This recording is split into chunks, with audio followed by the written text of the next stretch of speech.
Hi, my name is Stephanie Cortina, and I'm gonna go over my action research project. To begin, I'm gonna give you a background of my students. I have 19 students, and they are in a gifted self-contained classroom in second grade. When I got these students in the beginning of the year, we test them on different things such as iReady and fluency. And when my students came in, I noticed a lot of them were in different reading levels, and this is what led me to choose my action research having to do with reading.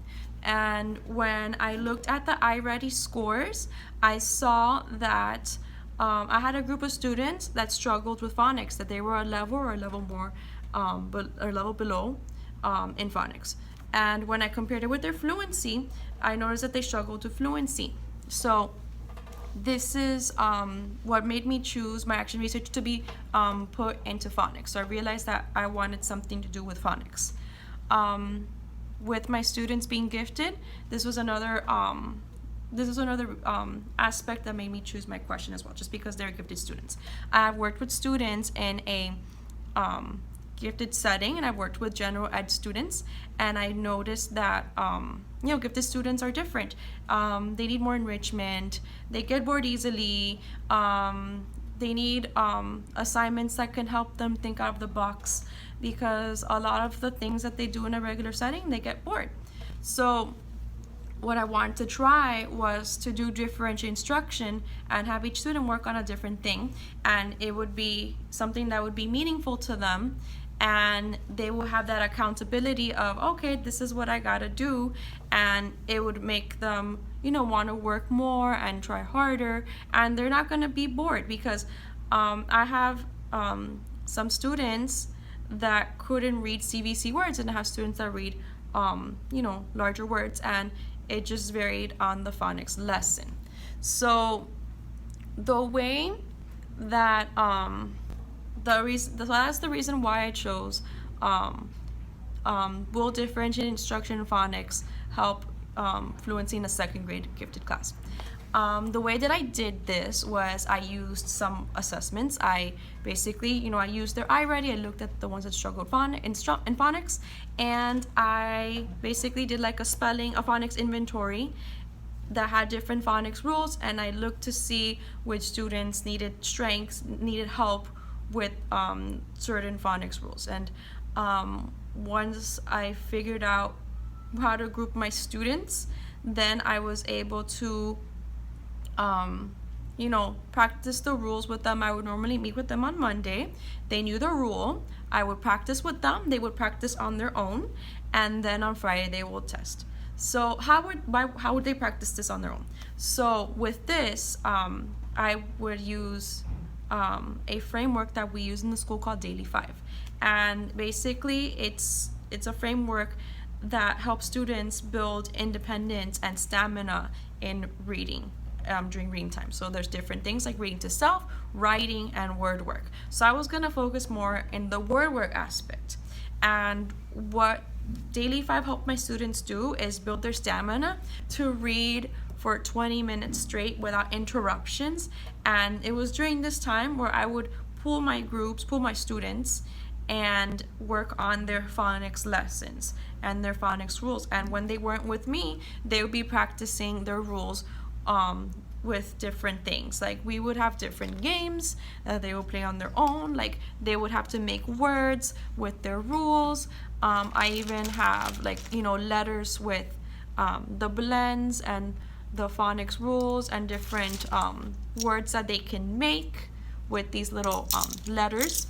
And I also have dry erase boards where they can choose, they can work on their blends here, and you could do CVC or long vowels, and then they could even write down any words that they were practicing. So this was what we would use during their independent time to practice those words. And I liked using this because it gave them the choice. It gave them the choice of how they want to learn these words. They still had to learn the words, but they got to choose how they would learn it. And also, when I was after the inventory, I saw that, I had some students that were low, and I had some students that were very high, that they could read multi-syllable words from a upper elementary level. So this is what led me to understand how this worked, because if I had students that could read multi-syllable words, why am I gonna make them practice CVC words if they already know it, if they already know how to do it? That's when they become bored, and that's when they become discouraged, and that's when the classroom behaviors may affect the class, because they're like, this is too easy for me, why am I here? So giving students their own words to practice, their own rules, it gave them an entitlement of like, okay, these are my words, this is what I need to do to better myself. And all these things were very beneficial to my students. So with that in mind, that was my plan of action and how they would practice and how I would test them. I use a variety of methods to assess the situation. I use quantitative methods such as, teacher created tests to see if they mastered the skills. I used the spelling inventory, and I used iReady. By this time, we had already taken the mid-year assessment. So I was able to see that there was improvement in iReady. And what I saw specifically was when I started, I had, when I started, I had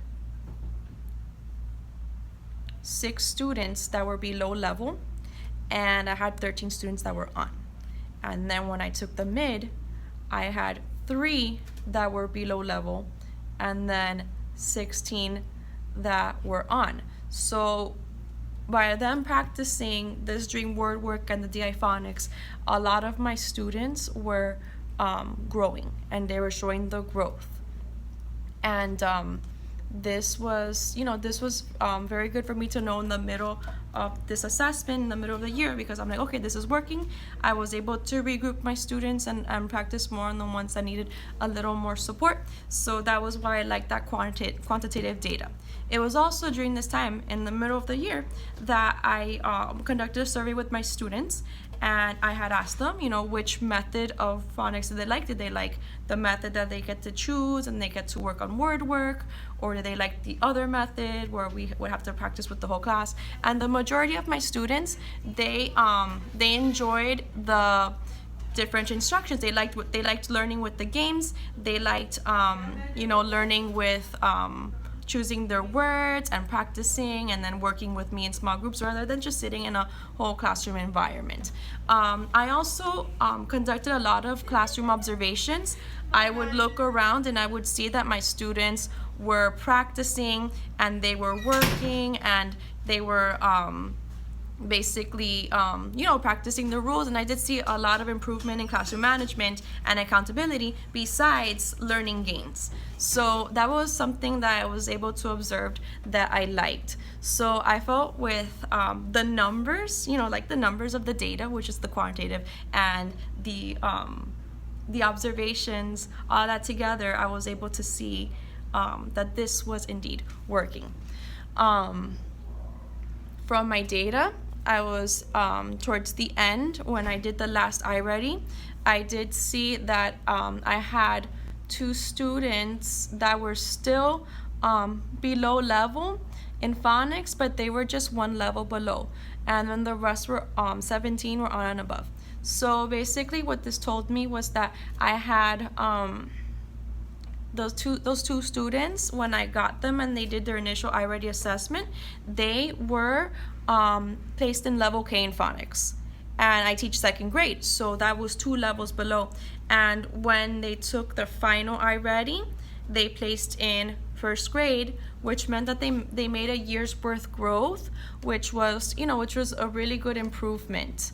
From the findings, I did see that it worked.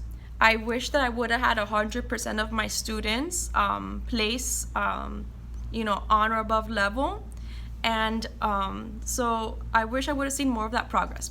I also wish I would have seen more, a stronger background in reading comprehension, just because with a stronger phonics background, I was hoping that the fluency would become easier for the students so they can be stronger in reading comprehension. I didn't see the results that I wanted in that aspect, but that wasn't mainly the focus. The focus was to show the growth in phonics. So for the next time, I would like to focus in reading comprehension and see how DI helps in that aspect. And also, I only use DI just for that lesson, for all the phonics lessons. I would like to see how a mixture of whole group and DI phonics together, if that would make improvements, and maybe I would have 100% of my students master phonics and be where they need to be and show growth.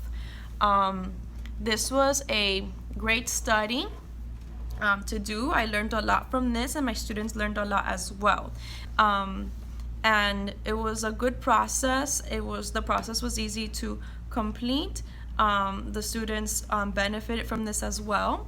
I also made sure that whatever I did was fair to the students, and I would collaborate with my colleagues, and I would say, what do you think about this? Do you think that this would help? Do you think that this is fair? And for the most part, a lot of my coworkers said, oh, this looks like a great idea. This looks like something the students can do. I made sure that, things were on their standard, So it was something good for the students to do and learn from, and I learned from it as well. Thank you very much. Hope you enjoyed my presentation.